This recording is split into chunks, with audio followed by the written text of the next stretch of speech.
مشائخ سادات حاضرین اہل سنت و جماعت، السلام علیکم ورحمۃ اللہ وبرکاتہ۔ الحمدللہ الحنان المنان الذي خلق الانسان وعلمه البيان، والصلاة والسلام على رسوله سيد الانس والجان وعلى آله وصحبه ذوي الخير والإحسان، أما بعد فأعوذ بالله من الشيطان الرجيم، بسم الله الرحمن الرحيم، كنتم خير أمة أخرجت للناس، صدق الله مولانا العظيم۔ بار بار رسالت وآب صلی اللہ علیہ وسلم نے درود پاک کا ہدیہ پیش کریں۔ اللهم صل على سيدنا محمد معدن الجود والكرم وآلہ وآصحابہ الکرام وفیہ الکریم وبارک وسلم صلاة دائمة سرمدا ابدا۔ عزیزان گرامی اوقات، بھدوئی کے غیور مسلمانوں، دن دن اس تپتے ہوئے وقت اور سورج کی چلچلاہٹ کے باوجود آپ تمام حضرات اس پنڈال میں جمع ہیں، اس میدان میں جمع ہیں۔ عام طور پر تصور تو یہ ہوتا ہے کہ دن میں جلسہ سیاسی لوگوں کا ہوتا ہے، لیکن آج ہم نے روایت بدل دی اور یہ ثابت کرنا چاہا کہ جو سنی آج رات کے ٹھنڈ میں اپنے نبی کو سن سکتے ہیں، وہ سورج کی گرمی میں بھی اپنے آقا کو سن سکتے ہیں۔ یقیناً ہمارے جذبوں کے امتحانات ہوتے رہیں گے، لیکن اللہ آپ کو ہر امتحان میں کامیابی عطا کرے۔ تم دیے باد مخالف سے نہ گھبرا ہے عقاب، یہ آتی ہے تجھے اونچا اڑانے کے لیے۔ عقاب ایک پرندہ ہے، بہت اوپر اڑتا ہے، لیکن کبھی کبھار سستی کر کے نیچے آ جاتا ہے۔ اس کی اڑان تو بہت اوپر ہے، لیکن سستی اور کاہلی سے نیچے آ جاتا ہے، تو بہت تیز آندھیاں چلنا شروع ہو جاتی ہیں۔ جب آندھیاں آتی ہیں تو اس کی پھر سانس گھٹنے لگتی ہے، واپس پھر اپنے مقام پر جاتا ہے، اوپر چل جاتا ہے، اڑنے لگتا ہے۔ اسی کو اقبال نے کہا، یہ ادھر ادھر سے مخالف سمت سے آنے والی ہواؤں سے نہ گھبرا اے عقاب، یہ جب کبھی آتی ہیں آندھیاں تجھے اونچا اڑانے کے لیے۔ اور لوگ آج یہ کہہ رہے ہیں کہ گھر واپسی ان لوگوں کا دیا ہوا ایک نام ہے۔ میں کہتا ہوں سچ بات ہے، مسلمان جس گھر کو چھوڑ کر ادھر ادھر گیا ہے، اللہ کرے اسے گھر واپسی دے دے، کیونکہ ہمارا گھر تو گنبد خضرا کی چھاؤں میں، اور جہاں ہمارا بچہ آ گیا میں سمجھتا ہوں وہ واپس گھر آ گیا۔ عزیزان گرامی، ایک ہی بات ہے، اتنا بڑا مجمع، ہر دن میں خطاب کر رہا ہوں، ہر دن میں لوگوں سے مخاطب ہوں، دیکھ رہا ہوں، لیکن کہیں پر بھی جذبے میں کمی نظر نہیں آئی۔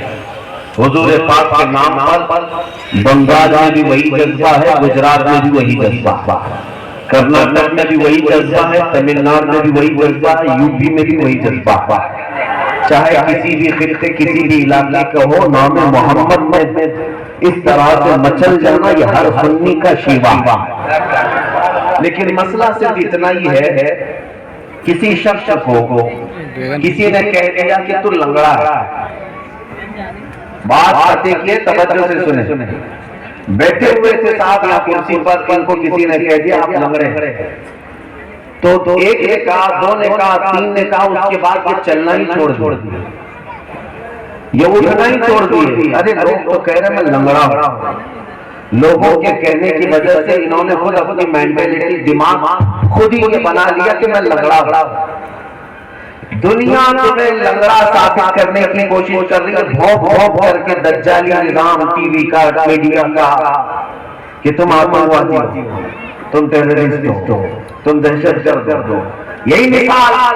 اور میں کہتا ہوں، میں کسی دن آ کر کے مولانا سے کہا یہ جھوٹے ہیں، آپ لنگڑے نہیں ہیں، آپ چل نہیں سکتے بلکہ آپ ٹھوکر بھی مار سکتے ہیں۔ بس اسی چیز کی ضرورت ہے۔ میں آپ سے کہتا ہوں تم لنگڑے نہیں ہو، تم لولے نہیں ہو۔ اگر لنگڑے ہی لولے ہی ہوتے تو پھر یہ پوری دنیا تم سے خوفزدہ کیوں ہے؟ تمہاری داڑھیوں سے ڈرتی کیوں ہے؟ تم اگر کمزور ہی ہو تو تمہاری ٹوپیاں چبھتی کیوں ہے؟ تم اگر ٹوٹے بکھری ہی ہو تو تمہاری مسجدیں گڑتی کیوں ہے؟ کیوں اس بات کا درد ہے دنیا کو؟ ہم تو مٹھی میں ہیں، چھوٹی سی جماعت ہے، ہماری قیادت بھی نہیں، ہماری سیاست بھی نہیں، ہماری حکومت بھی نہیں، لیکن 24 گھنٹے میڈیا میں ہم ہی ہم ہیں۔ بلکہ بہت سارے نیوز چینل ایسے ہیں ہمارا نام لیے بغیر ان کی دکان نہیں چل سکتی، انہیں ڈیبیٹ کرنا پڑے گا نماز پر، اذان پر، داڑھی پر، برقعے پر، طلاق پر، مسجد پر۔ کبھی سوچا کیوں اتنا کیوں بھوکتے ہو؟ ہم تو ٹوٹے ہوئے لوگ ہیں، ہم تو کمزور ہیں۔ میرے عزیزوں کبھی کبھار کتے بھونک بھونک کر کے تمہیں بتاتا تم انسان ہو، تم ہوتا ہے بھول گئے ہو، تمہیں بھونک بھونک کر کے بتایا جاتا تم کیا ہو۔ میں نے بہت غائرانہ طور پر سوچا کہ ہمارے پاس جب کچھ ہے نہیں تو ہمارے اوپر اتنا ڈیبیٹ کیوں ہوتا ہے، ہمارا چرچا اتنا کیوں ہوتا ہے، ہم سے اتنا کیوں ڈرایا جاتا ہے دوسری قوموں کو کہ مسلمان پورا دیش کھا جائے، تمہارے لیے خطرہ ہے، کیوں ڈرایا جاتا ہے؟ کچھ بات ہے جس کو اقبال نے کہا ہے، کچھ بات تو ہے کہ مٹتی نہیں ہستی ہماری، صدیوں رہا ہے دشمن دور زماں ہمارا، کس وجہ سے خوفزدہ ہے دنیا؟ اس لیے کہ توحید کی امانت سینوں میں ہے ہمارے، آسان نہیں مٹانا نام و نشاں ہمارا، یونان و مصر و روما سب مٹ گئے جہاں سے، باقی مگر ہے اب تک نام و نشاں ہمارا۔ عزیزان گرامی وقار، تم لنگڑے نہیں ہو، تم لولے نہیں ہو، تم کمزور نہیں ہو، دنیا دھوکے میں رکھی ہوئی ہے، دنیا تمہیں جھوٹ بول رہی ہے، بلکہ محمد عربی صلی اللہ علیہ وسلم کی نسبت پایا ہوا آپ کو میں بتاؤں میرے عزیزو، حقیقت میں اگر لنگڑی اونٹنی ہو، حلیمہ سعدیہ کی جب رسول سوار ہو جائے وہ سب سے تیز دوڑنے والی اونٹنی بن جاتا ہے۔ کیا آپ نے نہیں سنا؟ سیدہ حلیمہ سعدیہ جو اونٹنی لے کر میرے آقا کو لینے آئی تھی مکہ، وہ لنگڑی اونٹنی تھی، چل نہیں پاتی تھی، اور نبی پاک صلی اللہ علیہ وسلم ابھی شیر کھا رہی تھی، دودھ پینے کی عمر ہے، حلیمہ سعدیہ نے سینے سے لگایا اور اونٹنی پر جب بیٹھ گئی تو جو ان کے قافلے کی اونٹنیاں صبح ہی کو جا چکی تھی، حلیمہ سعدیہ کی لنگڑی اونٹنی ان تمام اونٹنیوں کو پیچھے چھوڑ کر سب سے آگے جا چکی تھی۔ کیوں؟ اس لیے کہ ہمیں پتا ہے لنگڑی اونٹنی ہو کہ لنگڑا انسان ہو، مصطفیٰ کی نسبت آ جائے تو چاند کے اوپر چلا جاتا۔ تمہارے پاس وہ نسبت ہے، تمہارے ہاتھ میں دولت ہے، تمہارے پاس فخر کرنے کی سب سے بڑی دولت ہے۔ دنیا پتہ نہیں کس بات پر فخر کرتی ہے، میں آپ کو بتاؤں ہمارے لیے جو سب سے اہم چیز ہے وہ کیا ہے؟ سچ کہا اقبال نے، یہ ہماری ناامیدیاں، ہماری احساس کمتری ہمیں لے ڈوب رہی ہے، اور کچھ لوگ بار بار سنیں گے، ہماری کچھ لوگ ہیں وہ کہتے ہیں کہ تم سب بکھرے ہوئے ہو، ٹوٹے ہوئے، کچھ کر نہیں سکتے۔ نہیں، میں نا امید نہیں کرتا اپنی قوم کو، مجھے پتا ہے کہ یہ سب چیزیں لٹ جائیں لیکن سینوں میں جو عشق مصطفیٰ ہے وہ آج بھی روشن ہے، آج بھی روشن ہے، اور یہی اصل دولت ہے، جان ہے عشق مصطفیٰ، روز وضو کرے خدا جس کو وہ درد کا مزہ نازے دوا اٹھائے کیوں؟ میں آیا کہتا ہوں اقبال نے کیا کہا؟ کفر دم توڑ دے گا ٹوٹی ہوئی شمشیر کے ساتھ، تم چاہے کچھ بھی ہو، حوصلہ تو دیکھیے، حوصلہ۔ بعض لوگ کہتے ہیں نا ہمیں فوج نہیں، ہمارے پاس پتہ نہیں کچھ نہ رہنے دو۔ اقبال کا جذبہ یہ تھا، اقبال نے یوں کہا کفر دم توڑ دے گا ٹوٹی ہوئی شمشیر کے ساتھ، ایک بار تم نکل آ جاؤ نعرہ تکبیر کے ساتھ، لیکن اس کے لیے شرط یہ ہے وہ نعرہ تکبیر جو بلند ہوتا ہے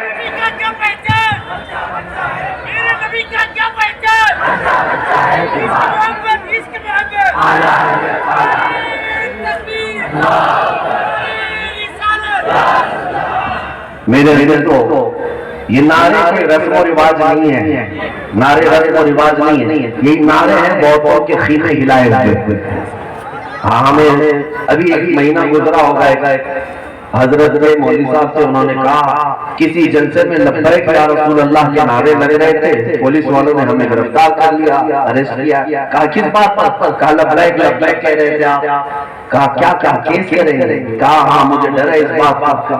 میں نے کہا مسکراؤ نہیں، اس سے بہتر کیس ہو کیا سکتا ہے؟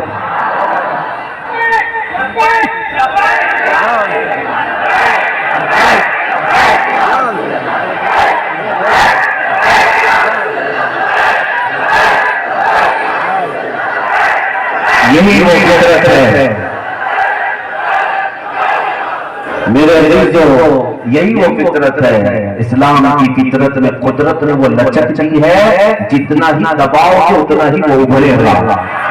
اب یہ نعرہ لبیک کا لگتا ہے، صبح قیامت تک ٹھنڈا نہیں ہو سکتا، اس لیے کہ یہ کسی کے باپ کا نعرہ نہیں ہے، یہ تاجدار کائنات کو پکارا رہا ہے۔ اور جب تک گنبد خضرا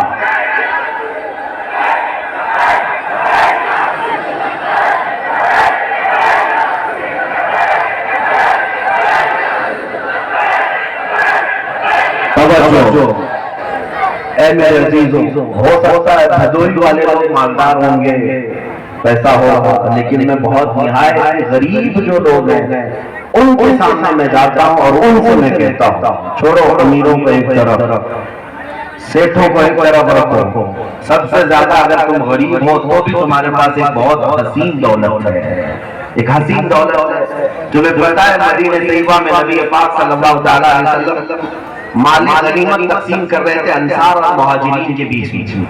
انصار وہ صحابہ جو مدینے میں رہنے والے تھے، مہاجرین جو ہجرت کر کے آئے تھے، جب مال تقسیم کر رہے تھے تو رسول پاک صلی اللہ علیہ وسلم نے مہاجرین کو تھوڑا مال زیادہ دے دیا، انصار کو کم دیا۔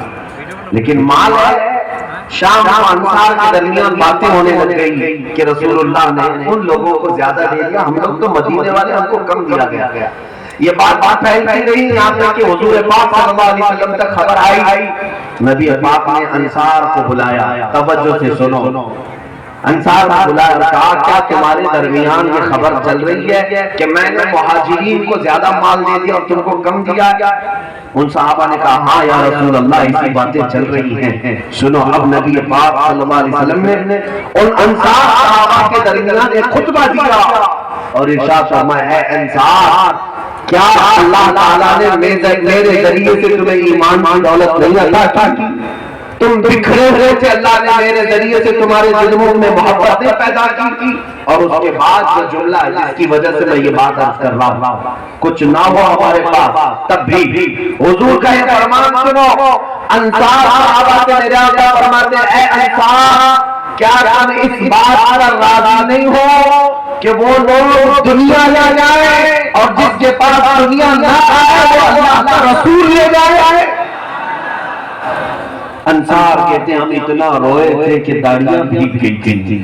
میں اس حدیث کو پڑھتا ہوں تو احساس ہوتا ہے جس کے پاس دنیا کچھ نہ ہو اس کے پاس مکینے گنبد خضرا کی محبت ہوتی تھی، اور یہ سب سے بڑی دولت ہے، یہ سب سے بڑی دولت ہے، اس کی حفاظت کرو میرے عزیزو۔ اسی کے لیے اعلیٰ حضرت نے بار بار ہمیں تنبیہ کر کے بتایا تھا، سونا جنگل رات اندھیری، چھائی بدلی کالی ہے، سونے والا جاگتے رہیو، چوروں کی رکھوالی ہے، آنکھ سے کاجل صاف چرا لے یا وہ چور بلاتے ہیں، تیری گٹھری تاکی ہے اور تو نے نیند نکالی ہے۔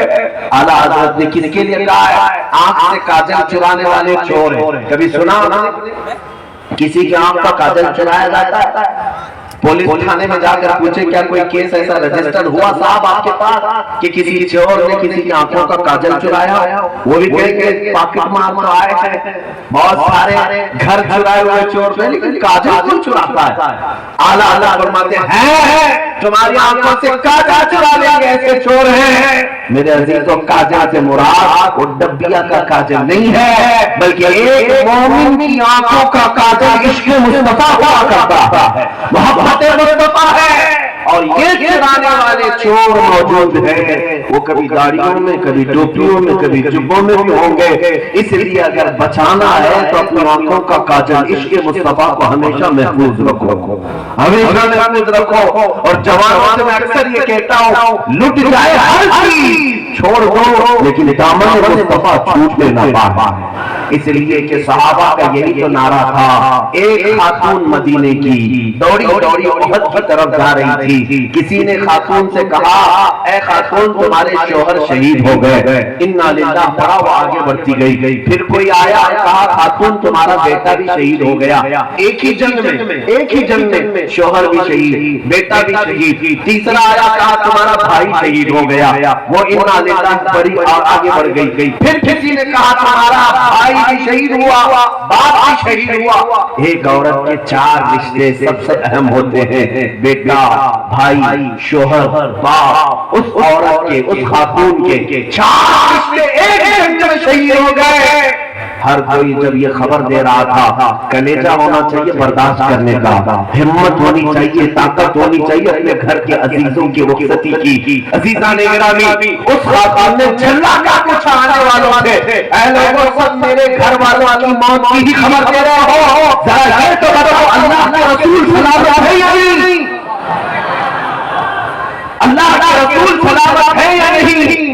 آنے والے کسی صحابی نے کہا اے خاتون مدینہ اللہ کا رسول سلامت ہیں، وہ خیریت سے ہیں، وہ عافیت سے ہیں۔ تب وہ خاتون مدینہ اپنا آنچل باہر کرتی ہے اور کہتی ہے اگر میرا چاند سلامت تو پوری کائنات سلامت ہے۔ یا رسول اللہ کل مصیبت بعدک جلل، وہ صحابہ کا نعرہ تھا اے اللہ کے رسول اگر آپ ہیں تو پھر ہر مصیبت ہلکی ہے، ہر مصیبت چھوٹی ہے۔ اس لیے میں کہتا ہوں اے نوجوانوں، آج دنیا تمہیں ڈرا رہی ہے، دھمکا رہی ہے، ہر طرح سے تمہیں قدموں کو ڈگمگانے کی کوشش کر رہی ہے، کسی طرح پھسل جاؤ، کبھی تمہیں ماں بہن کے واقعات دکھا کر کے، کبھی میڈیا پر بھونک بھونک کر کے، کبھی کسی مولوی کی گردن کاٹ کے تمہیں ڈرایا جائے کہ تم اسلام سے دور ہو جاؤ، تم محمد کہنا چھوڑ دو۔ یہ حالات کیوں بنائے جا رہے ہیں؟ ڈرانے کے لیے، دھمکانے کے لیے۔ لیکن جو سچا مسلمان ہے وہ صحابہ کے نقش قدم پر چلتا ہے، ان کا یہی نعرہ ہوتا ہے جو جان مانگو تو جان دے دے، جو مال مانگو تو مال دے دے، مگر یہ ہم سے کبھی نہ ہوگا نبی کا جاہ و جلال دے دے۔ یہ صحابہ